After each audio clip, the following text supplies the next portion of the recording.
બનાસકાંઠાના સરહદી વિસ્તારની વધુ એક કેનાલમાં ભ્રષ્ટાચારનું ગાબડું પડ્યું। વાવના દૈયપ ગામ નજીકથી પસાર થતી દૈયપ માઇનોર કેનાલમાં ગાબડું પડ્યું। કેનાલમાં પાણી છોડાતાની સાથે જ ખેડૂત કેસાભાઈ પારગીના ખેતરમાં કેનાલનું પાણી ફરી વળ્યું। આ કેનાલના પાણી ખેતરમાં ફરી વળતા ખેડૂતની મહેનત ધોવાઈ ગઈ। જિલ્લાના સરહદી વિસ્તારોમાં કેનાલોમાં અવારનવાર ગાબડા પડવાની ઘટનાથી ખેડૂતોમાં ભારે રોષ છે।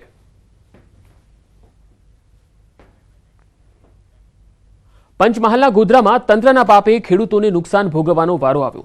વાત એવી છે કે ગોધરાના ઓરવાડા ગામે આવેલા સિંચાઈ તળાવ મારફતે કેનાલ બનાવી ઓરવાડા, પીપળિયા અને બોડીદરા ગામના ખેડૂતોને સિંચાઈ માટે પાણી અપાતું હતું, પરંતુ હાલ આ કેનાલની યોગ્ય સાફ સફાઈ નહીં થવાથી કેનાલમાં ઝાડી ઝાખરા ઉગી નીકળ્યા છે, તો કેટલાક સ્થળે તો કેનાલનું અસ્તિત્વ નામશેષ થવાના આરે છે। વર્ષો પહેલા બોડીદરા ગામ સુધી તળાવનું પાણી ખેડૂતોના ખેતરો સુધી પહોંચ્યું હતું, પરંતુ ત્યારબાદ હવે પાણીનું ટીપું પણ હાલ ખેડૂતોને મળતું નથી।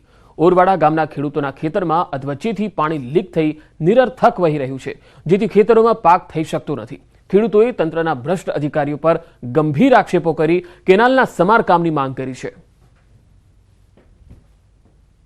તળાવ છે બોડીદરા સુધી જાય છે, પીપળિયાના હદ સુધી જાય છે, અને કોઈ કિનાલ કોઈ 2 વર્ષથી કોઈ સાફ કરેલ નથી। અમારા જિલ્લા પંચાયતના સભ્ય તરીકે એ બી પરમાણે સાહેબે રજૂઆત કરી, ત્યાં સુધી કોઈ તંત્ર કામ કરતું નથી, અને અમારું તળાવનું પાણી કોતરમાં વહી જાય છે, હમણાં ફૂટેલું જ છે સર। અમારા બોડીદરા ગામમાં ઓરવાડા ગામનું જે તળાવ છે તેમાંથી અમારા બોડીદરા ગામને સિંચાઈનો લાભ આજથી બહુ વર્ષો પહેલા મળતો હતો, પણ આજ સુધી એનો લાભ એનો હવે મળતો નથી, કારણ કે આ નહેર અને જર્જરિત હાલત હોવાને કારણે અમારે સિંચાઈનો ત્યાં પાણી સુધી પહોંચી શકતું નથી, અને પાણી પહોંચી ના શકવાનો કે અમારા ખેડૂતોને લાભ મળતો નથી। અમે ઓરવાડા ગામના ખેડૂત છે, અને અમારા ગામમાં ઓરવાડાની અંદર એક સિંચાઈનું મોટું તળાવ આવેલું છે। આની અંદરથી પાણી જાય છે, પણ કિનારમાં બધો બહુ મોટો વધારે તૂટેલો ભાગ છે, તો પાણી ખોલી એટલે પાણી જતું નથી, પાણી વહીને નદીમાં જતું રહે છે બધું, અને ખેડૂતોને પૂરતું પાણી મળતું નથી, એટલે એનાથી બહુ નુકસાન થાય છે। ઉનાળાની અંદર નહેરનું રિપેરિંગનું કામ થવું જોઈએ, એ હજુ સુધી તંત્રએ કર્યું નથી। આ બાબતે મેં 2 થી 3 વખત રજૂઆત કરી છે કે યુદ્ધના ધોરણે આ કામગીરી થાય તો પાણી તળાવની અંદર ખૂબ છે, અને આ વિસ્તારના ખેડૂતોને એનો પૂરેપૂરો લાભ મળે એવું છે, પરંતુ તંત્રના અધિકારીઓ દ્વારા બેદરકારી રાખવાને કારણે ખેડૂતો એનો લાભ લઈ શકતા નથી। ઓરવાડા સિંચાઈ તળાવમાંથી પસાર થતી કેનાલની દુર્દશા હું આપને બતાવીશ। હાલ કેનાલમાંથી પાણી શરૂ નથી કરવામાં આવ્યું, લીકેજનું જે પાણી છે તે પણ હાલ નિરર્થક વહી રહ્યું છે, અને ખેડૂતોના જે ખેતરો છે તે બગાડી રહ્યું હોવાનું ખેડૂતો કહી રહ્યા છે। આપને દ્રશ્યો બતાવીશ, આપ જોઈ શકો છો નિરર્થક જે પાણી વહી રહ્યું છે। જ્યારે કેનાલમાં પાણી અહીંયા આપવામાં આવશે ખેડૂતોને, ત્યારે આ પ્રવાહ વધી જશે, જેના કારણે ખેડૂતોના ખેતરમાં પાણી ભરાઈ જાય છે। આપ ખેતરમાં જોઈ શકો છો પાણી ભરાઈ ગયું છે, અને જેના કારણે હવે ખેડૂત આમાં એક પણ પ્રકારનો પાક નહીં કરી શકે।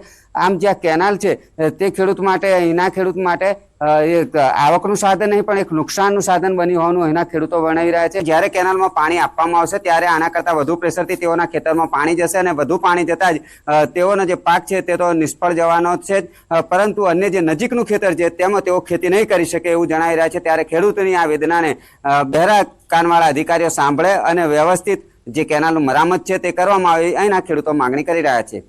રાજેશ જોશી, ન્યૂઝ 18 ગુજરાતી, ઓરવાડા, ગોધરા, પંચમહાલ। તો 3 અલગ અલગ તસવીરો આપણે બતાવી રહ્યા છીએ, વલસાડ, બનાસકાંઠા અને પંચમહાલ। વલસાડમાં તમે જોઈ શકો છો કે જ્યાં હાઈવેના કામમાં ખેડૂતોને વળતર નથી ચૂકવાયું, અને તેને લઈને ખેડૂતોમાં રોષ છે। બનાસકાંઠામાં કેનાલમાં ગાબડા પડી જાય છે, પાણી ખેતરોમાં જતા રહે છે, એમાં પણ ખેડૂતોનો રોષ છે।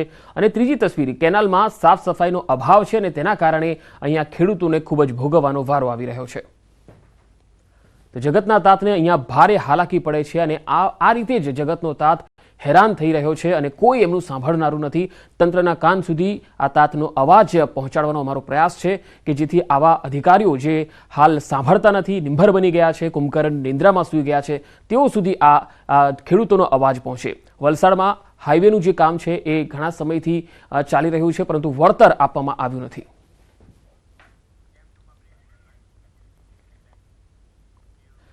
આગળ વધુ સમાચારો પર નજર કરીશું, હાલ રોકાઈશું એક વિરામ માટે।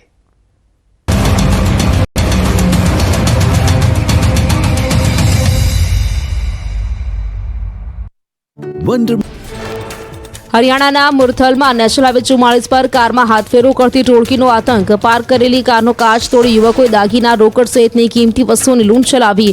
ચોરીને અંજામ આપતા શખ્સો સીસીટીવીમાં કેદ થયા. હવે રસ્તા પર જતી વખતે ફોન પર વાત કરતા ચેજો. હરિયાણાના સિંહપુરામાં રસ્તે જતા યુવકનો ફોન ખેંચીને ફરાર થયો શખ્સ. બાઇક પર સવાર શખ્સ ફોનની લૂંટ ચલાવતો સીસીટીવીમાં કેદ થયો. ઝારખંડના ધનબાદમાં માથાભારે યુવકે એટીએમ મશીન તોડવાનો પ્રયાસ કર્યો. એટીએમ મશીન તોડવાના પ્રયાસથી લોકોમાં ભીડ ઉમટી. લોકોએ યુવકને પોલીસ હવાલે કર્યો. ઘટનાનો વિડીયો સોશિયલ મીડિયા પર વાયરલ થયો. પોરબંદરમાં ભારતીય કોસ્ટગાર્ડે કર્યું હતું 12 ખલાસીઓનું રેસ્ક્યુ. પોરબંદરથી જનરલ કાર્ગો ભરી જહાજ ઈરાન જવા નીકળ્યું હતું. મધદરિયે જહાજ જળસમાધિ લેતા ભારતીય કોસ્ટગાર્ડ કરી બચાવ કામગીરી. પાકિસ્તાની મેરીટાઈમ સિક્યુરિટી સાથે સંકલન સાધી ખલાસીઓનું રેસ્ક્યુ કરવામાં આવ્યું. ભર શિયાળે ડાંગ જિલ્લામાં વરસ્યો વરસાદ. વાદળછાયા વાતાવરણ વચ્ચે વરસ્યો ઝરમર વરસાદ. કમોસમી વરસાદ પડતા વાતાવરણમાં ઠંડીનું પ્રમાણ વધ્યું. શિયાળુ પાકને નુકસાન થવાની ભીતિ. ગિરિમથક સાપુતારાના વાતાવરણમાં પલટો. આકાશમાં કાળા ડિબાંગ વાદળો ઘેરાતા ઠંડીનો ચમકારો. તાપમાન ગગડતા ઠંડીના પગલે માર્ગો બન્યા સુમસામ. વલસાડના વાતાવરણમાં પલટો. ભર શિયાળે જામ્યો ચોમાસા જેવો માહોલ. ધરમપુરના આવધા સહિત આસપાસના ગામોમાં વરસ્યો વરસાદ. આગાહી અનુસાર જિલ્લામાં વાદળછાયું વાતાવરણ. વરસાદ બાદ વાતાવરણ વધુ ઠંડુ થઈ જતા લોકો ઠૂઠવાયા. ગુજરાતીઓ ભર શિયાળે સ્વેટર સાથે રેનકોટ પણ તૈયાર રાખજો. ડિસેમ્બરના બીજા સપ્તાહમાં દક્ષિણ ગુજરાતમાં હળવા વરસાદની શક્યતા. દક્ષિણ ગુજરાત અને દક્ષિણ સૌરાષ્ટ્રના ભાગોમાં થઈ શકે છે છૂટોછવાયો વરસાદ.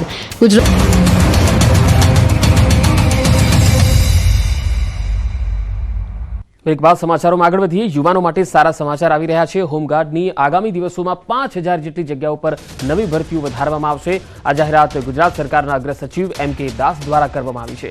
આજે 62મો હોમગાર્ડ્સ અને નાગરિક સંરક્ષણ દિવસ છે, ત્યારે આ ખાસ દિવસની અમદાવાદ પોલીસના ઉચ્ચ અધિકારીઓ અને પોલીસના જવાનો દ્વારા ઉજવણી થઈ હતી, જેમાં મુખ્ય મહેમાન તરીકે રાજ્ય સરકારના અગ્ર સચિવ MK દાસ હાજર રહ્યા. તેમણે કહ્યું કે હોમગાર્ડ વિભાગને ટેકનોલોજીયુક્ત બનાવવા તાલીમનું આયોજન કરાયું છે, જ્યારે હોમગાર્ડ જવાનોની ઓનલાઈન હાજરી પણ શરૂ કરાઈ છે. ઘણા સમય પછી, ઘણા વર્ષો પછી આ વખતે અમે 5000 નવી જગ્યાઓ પર ભરતી કરી છે. આમાં જગ્યા વધારવામાં આવી છે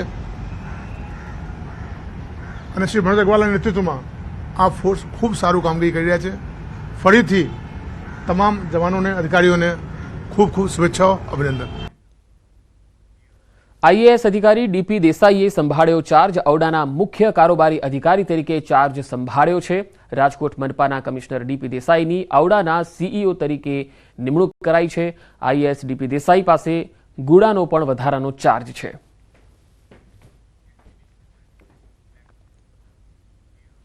વડોદરામાં માનવતાને લજવતો કિસ્સો જોવા મળ્યો. 16 વર્ષની સગીરાએ માતા બનતા બાળકને તરછોડી દીધું. સયાજી હોસ્પિટલના ચૈનાની પ્રસૂતિ ગૃહમાં